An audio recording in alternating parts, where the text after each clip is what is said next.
Adam alaihissalam itu cinta sama semua anaknya. Punya anak Qabil, Habil.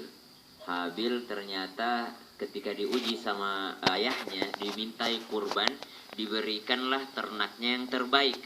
Kemudian Qabil ternyata ketika diuji, diminta untuk berkurban untuk Allah, diberikan yang namanya tanaman yang kurang baik. Ternyata penilaian mereka berujung daripada ketika Nabi Adam alaihissalam menjodohkan kawin silang gitu dari antara Qabil dan Habil.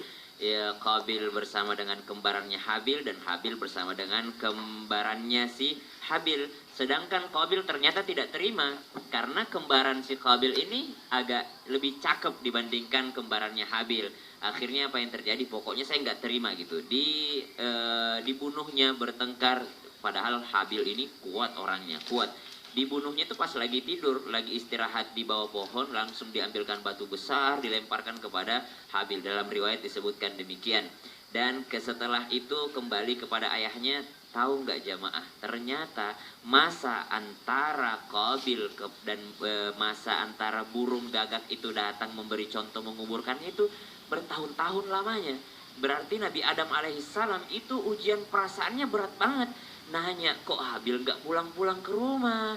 Kemana Habil ini? Dia udah mulai nanya Qabil pura-pura gak tahu. Dan pada akhirnya Qabil pun mulai resah. Wah, nanti pada akhirnya ayahku akan menemukan bangkainya gitu kan, menemukan mayatnya. Akhirnya barulah pada saat itu dia menguburkan kakaknya. Apakah Nabi Adam pada saat itu tidak diuji perasaannya? Diuji perasaannya. Anak meninggal dunia, oh lebih sakit banget. Kemudian ujiannya apa lagi? Semua nabi-nabi diuji perasaannya. Nabi Nuh alaihissalam, orang-orang yang dikasihinya, orang-orang yang didakwahinya, seiman dengan dia naik ke atas kapal. Binatang pun diselamatkan sama Nabi Nuh, saking tingginya kasih sayangnya.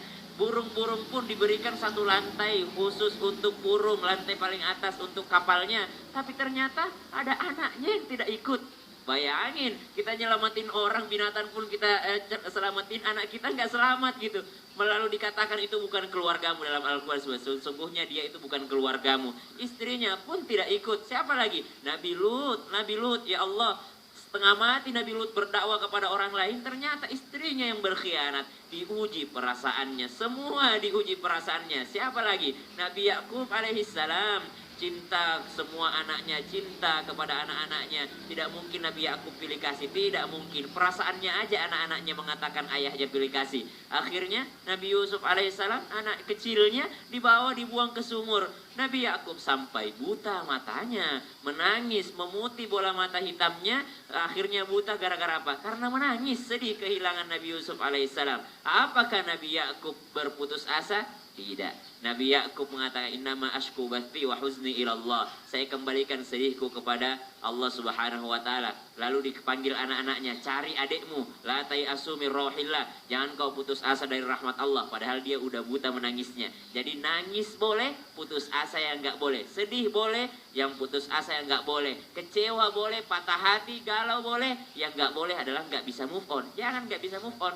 Enggak move on artinya putus asa. Harus bisa move on daripada keadaan-keadaan yang terjadi, dari ujian-ujian perasaan yang Allah berikan. Banyak sekali. Nabi Yusuf alaihissalam terpisah dengan ayahnya, apa nggak sedih? Oh, sedih. Ayahnya aja kehilangan anaknya sedih, apalagi sang anak sendirian di bawah sumur gitu. Jahat banget abang-abang gue gitu kan, dipisah sama ayahnya, diambil, dijadikan budak, dijual, dipanggil ke suatu tempat. Bayangin, itu dimanfaatin sama awalnya sama si menteri itu kan, dimanfaatkan. Jangan kau ganggu kamarnya, suatu saat dia akan bermanfaat bagi kita. Berarti seakan-akan ini anak, ayo kita manfaatkan anak ini. Pada awalnya seperti itu. Namun ternyata Allah berkata lain. Lihat, seandainya kita mau bernegatif thinking sama Allah, tega banget Allah gitu banget sama Nabi Yusuf alaihissalam. Tapi ternyata cara Allah mengangkat derajatnya seperti itu. Sampailah di Mesir ini, Bani Israel ini kan. Nabi Yusuf alaihissalam kan dari kalangan Bani Israel, dari bapaknya Nabi Yakub alaihissalam, Nabi Ishak alaihissalam, sampai ke Mesir. Sampailah Bani Israel ke Mesir gara-gara Nabi Yusuf yang membawanya ke sana. Lihat cara Allah membesarkan seseorang. dari ujian perasaan inilah, Masya Allah, Allah menyelamatkan kita. Belum lagi Nabi Muhammad, belum lagi Ulul Azmi. Ulul Azmi, Nabi Musa, semua itu lebih keras lagi ujiannya. Tadinya aku pengen nanya, kenapa? Padahal kan seorang nabi harus diuji. Apakah tadi cuma karena pengen diangkat derajatnya doang, Ustaz Syam? Diangkat derajatnya dan memberikan pelajaran kepada kita. Kalau Nabi aja yang dekat sama Allah ujiannya begitu, apalagi kita yang selalu menjauh dari Allah. Itu dia, Masya Allah. Jazakallah khair Ustaz Syam, terima kasih. Baik jamaah, udah siap untuk ensiklopedia Islam?